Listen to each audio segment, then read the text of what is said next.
Hi అండి అందరికీ. మనకి సైకాలజీలోని గుర్తింపు గణన, పొదుపు గణన పొదుపు గణన అలాగే గుర్తింపు గణన వీటి నుంచి మనకి బిట్స్ అనేవి థరోలీగా వస్తున్నాయి. సమ్ ఇస్తున్నారు. సమ్ నుంచి మనకి గుర్తింపు గణన అలాగే పొదుపు గణన అని అడుగుతున్నారు. అలాగే ప్రజ్ఞాలబ్ధిని నిర్ణయించడం. ఇది మనకి రిపీటెడ్గా వస్తున్నటువంటి బిట్స్ కాబట్టి వీటి నుంచి బిట్ అనేటటువంటిది పోకుండా మీకు చాలా ఈజీగా నేర్పిస్తాను. ఒకసారి చూడండి.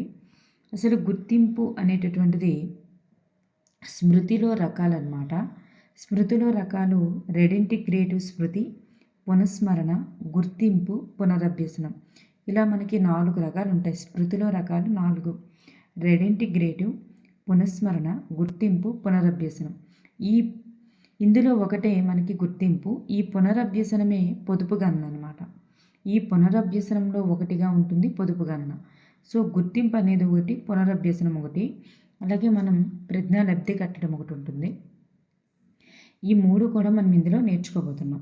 అయితే ఫస్ట్ వన్ చూద్దాం. గుర్తింపు అంటే ఏంటంటే మనకి ఎబ్రివేషన్ నుంచి కూడా బిట్స్ వచ్చే అవకాశం ఉంది కాబట్టి మనం నేర్చుకోవాలి. విద్యార్థి పూర్వం నేర్చుకున్నటువంటి దానిని గుర్తించడం. విద్యార్థి పూర్వం నేర్చుకున్న దానిని గుర్తించడాన్ని ఏమంటారంటే గుర్తింపు అంటారు.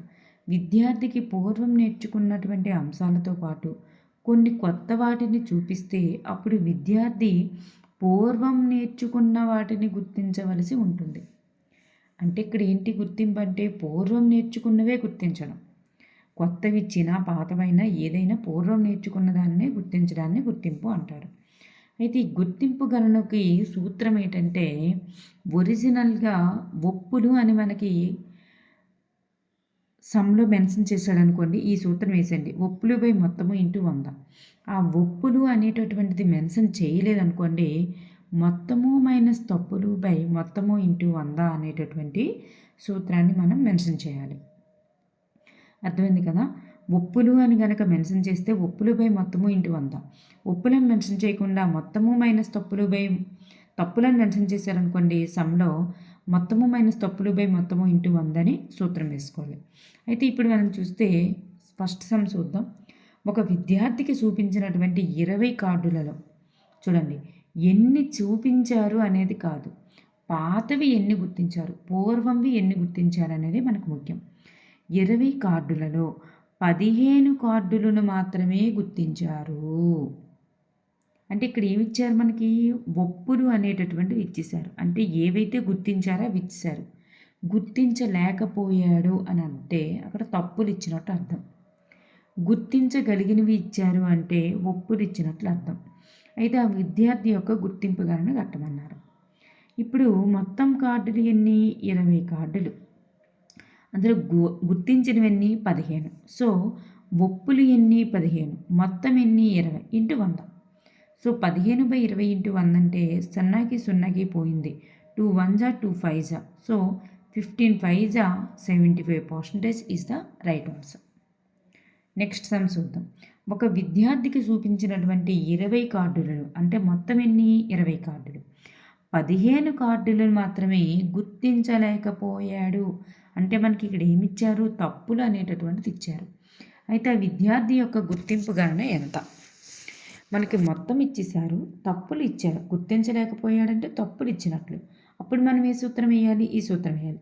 మొత్తము మైనస్ తప్పులు బై మొత్తము ఇంటూ 100 అనే సూత్రాన్ని వేయాలి. ఇప్పుడు మొత్తం ఎన్ని? 20. తప్పులు ఎన్ని? 15 బై మొత్తం ఎన్ని? 20 ఇంటూ 100. మొత్తము మైనస్ తప్పులు బై మొత్తము ఇంటూ 100 అంటే 5/20 ఇంటూ 100 అనేటటువంటిది వస్తుంది.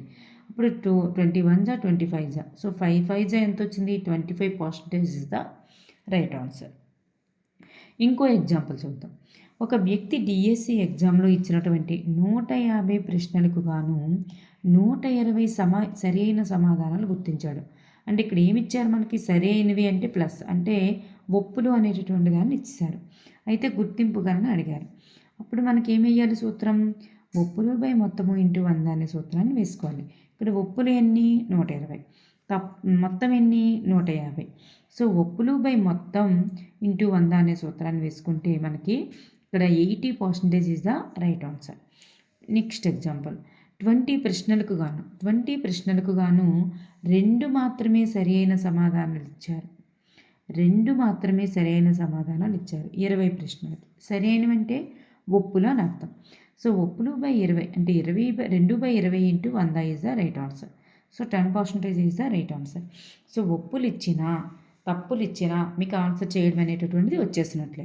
నెక్స్ట్ వన్, పొదుపు గణన అంటే దీనిని ప్రవేశపెట్టిన వారు ఎబ్బింగాస్.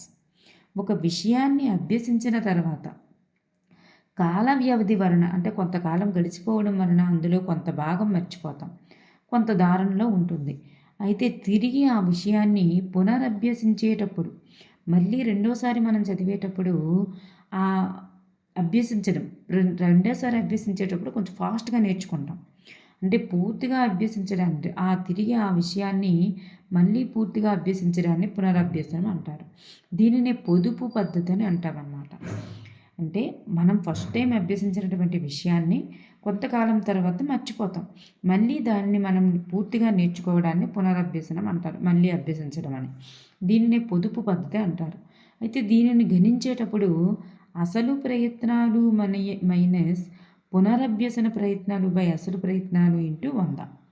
దీని యొక్క సూత్రం ఏంటంటే అసలు ప్రయత్నాలు మైనస్ అసలు మొత్తం ప్రయత్నాలు, అలాగే రెండవసారి చదవడానికి పట్టిన ప్రయత్నాలు బై మొత్తం ప్రయత్నాలు ఇంటూ 100 అన్నట్టుగా అనమాట మీనింగ్.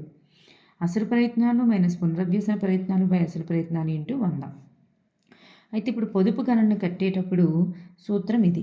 అయితే ఇప్పుడు సమ్ ఎగ్జాంపుల్ చూద్దాం. ఒక విద్యార్థి ఒక పాఠాన్ని అభ్యసించడానికి 40 గంటల సమయం పట్టిందంట. మళ్ళీ రెండవసారి అదే పాఠాన్ని పునరభ్యసించడానికి అంటే రెండవసారి నేర్చుకోవడానికి 20 గంటల సమయం పట్టింది. అంటే అసలు ప్రయత్నాలు ఎన్ని?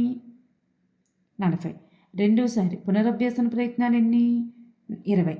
సో అయినా ఆ విద్యార్థి యొక్క పొదుపు గణన ఎంత అవుతుంది? 40 అంటే అసలు ప్రయత్నాలు మైనస్ పునరభ్యసన ప్రయత్నాలు 20 బై 40 ఇంటూ 100, అంతే కదా. సో మనకు అప్పుడు 20/40 ఇంటూ 100. ఇప్పుడు మనం దాన్ని సింప్లిఫై చేసుకున్నట్లయితే 50% అనేది వస్తుంది. నెక్స్ట్ సమ్, ఒక విద్యార్థి 10 సార్లు ఒక పద్యాన్ని 10 సార్లు చదివి నేర్చుకుందట ఫస్ట్ టైం. మళ్ళీ తిరిగి 15 రోజుల తర్వాత చూడండి, ఇక్కడ మనకి తను ఎన్ని రోజుల తర్వాత చదివింది అనేది అక్కడ మనకి ఇంపార్టెంట్ కాదు. అసలు దాంతో మనకి సమ్కి సంబంధమే లేదు. ఎన్ని రోజుల తర్వాత మళ్ళీ చదివింది అనే దానికి సంబంధమే లేదు. మనకి ఫస్ట్ టైం ఎన్నిసార్లు నేర్చుకుంది, సెకండ్ టైం ఎన్ని ప్రయత్నాల్లో నేర్చుకుంది, అంతే మనకు కావాల్సింది. ఫస్ట్ టైం ఎన్నిసార్లలో నేర్చుకుంది, రెండోసార్లలో ఎన్ని ప్రయత్నాల్లో నేర్చుకుంది. ఫస్ట్ టైం 10 ప్రయత్నాల్లో నేర్చుకుంది. సో అసలు ప్రయత్నాలు మైనస్ పునరభ్యసన ప్రయత్నాలు బై అసలు ప్రయత్నాలు ఇంటూ 100. అప్పుడు దాన్ని మనం సింప్లిఫై చేసుకుంటే 60% వస్తుంది. సో ఇక్కడ మనకి 60% is the right answer. Next one, ప్రజ్ఞాలబ్ధి అనేటటువంటి భావనను ప్రవేశపెట్టిన వారు ఎవరంటే విలియం స్టర్న్. అంటే మానసిక వయస్సు బై శారీరక వయస్సు ఇంటూ 100. దీని యొక్క సూత్రం ఏంటంటే మానసిక వయస్సు బై శారీరక వయస్సు into 100. MA/CA into 100 is the right answer. అయితే ఇప్పుడు మనం సమ్ ఒకటి చూద్దాం. మానసిక వయస్సు శారీరక వయస్సులో సగం అయితే విద్యార్థి యొక్క ప్రజ్ఞాలబ్ధి ఎంత? ఒకవేళ శారీరక వయస్సు అనేది 2 అనుకుందాం, మానసిక వయస్సు ఎంత అవుతుంది? మానసిక వయస్సు అనేది శారీరక వయస్సులో సగమట. శారీరక వయస్సు 2 అనుకుంటే మానసిక వయస్సు ఎంత అవుతుంది? 1/2 అవుతుంది. అంటే మానసిక వయస్సు బై శారీరక వయస్సు ఇంటూ 100 కదా. So 1/2 into 100. సో 2 1 జా 250. అప్పుడు ఎంత అవుతుంది ఆన్సర్? 50% అనేటటువంటిది ఆన్సర్ అవుతుంది. మీకు ఇక్కడ మానసిక వయస్సు అనేది శారీరక వయస్సులో సగమైనప్పుడు విద్యార్థి యొక్క ప్రజ్ఞాలబ్ధి ఎంత అవుతుంది అంటే 50% ఈజ్ ద రైట్ ఆన్సర్. మానసిక వయస్సు 8 సంవత్సరాలు అనుకోండి, శారీరక వయస్సు 6 సంవత్సరాలు. అయితే ప్రజ్ఞాలబ్ధి మనకి చూడండి, ఇక్కడ నెలల్లో మనం వేసుకోవాలి, ప్రతిదీ కూడా మనం నెలల్లో వేసుకోవాలి.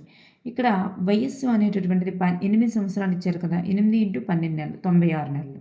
ఇక్కడ శారీరక వయస్సు 6 సంవత్సరాలు, 6 × 12 72 నెలలు.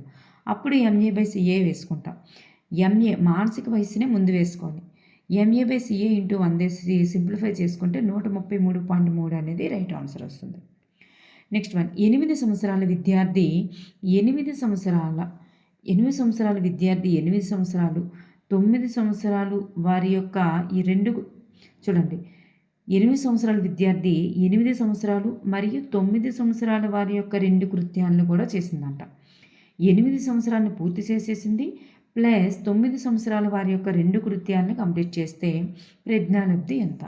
అయితే ఇక్కడ శారీరక వయస్సు అనేటటువంటిది మనకి ఎంత అవుతుంది? 8 సంవత్సరాలు. అంటే తన యొక్క వయస్సే శారీరక వయస్సు. మరి మానసిక వయస్సు, దీన్ని మనం మంత్స్లో కట్టినప్పుడు 96 నెలలు అనేది వస్తుంది. ఇప్పుడు మానసిక వయస్సు చూసుకుంటే ఏదైతే కంప్లీట్ చేసిందో అది మానసిక వయస్సు అవుతుంది. 8 సంవత్సరాలది కంప్లీట్ చేసింది కాబట్టి 96 నెలలు ప్లస్ 9 సంవత్సరాల వాళ్ళవి ఎన్ని కృత్యాలు కంప్లీట్ చేసింది? 2 కృత్యాలు కంప్లీట్ చేసింది కాబట్టి 2 × 2 వేసుకుంటాం, అప్పుడు 4. సో టోటల్ ఎంత అవుతుంది? 100 నెలలు అనేటటువంటిది వస్తుంది అనమాట. 100 నెలలు అనేటటువంటిది వస్తుంది. అప్పుడు మనకి 100/96 × 100 అనేటటువంటిది వస్తుంది.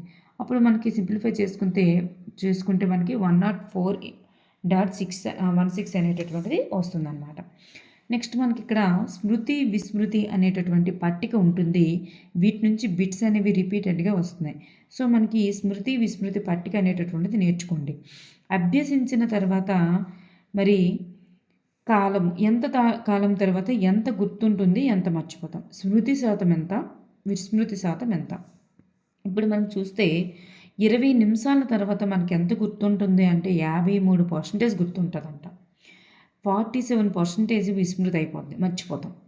2 రోజుల తర్వాత చూసుకుంటే మనకి 31% ఉంటుంది, 69% వరకు మర్చిపోతాం. ఒక 15 రోజుల తర్వాత చూసుకుంటే మనకి పావువంతు మాత్రమే ఉంటుందంట మన మైండ్లో. 75% 3/4 అనేది దిగిరిపోద్ది. 31 రోజులు అంటే నియర్లీ 1 మంత్ తర్వాత చూసుకుంటే 22% ఉంటుంది, 78% మర్చిపోతాం. రిపీట్ అగైన్ 20 నిమిషాల తర్వాత చూసుకుంటే 53% ఉంటుంది. మీరు ఏదో ఒక్కటి గుర్తుపెట్టుకోండి, విస్మృతి అనేది ఆటోమేటిక్గా దాన్ని 100లో నుండి తీసివేసి వచ్చేస్తుంది. 20 నిమిషాల తర్వాత స్మృతి ఎంత గుర్తుంటుంది? 53%, విస్మృతి 47. అంటే ఈ రెండు కలిపితే 100 వచ్చేయాలి మనకి. సో 2 రోజుల తర్వాత 31% గుర్తుంటుంది, 15 రోజుల తర్వాత పావువంతు గుర్తుంటుంది, 31 రోజుల తర్వాత 22% గుర్తుంటుంది. ఈ పట్టిక తప్పనిసరిగా నేర్చుకోండి. Thank you for everyone.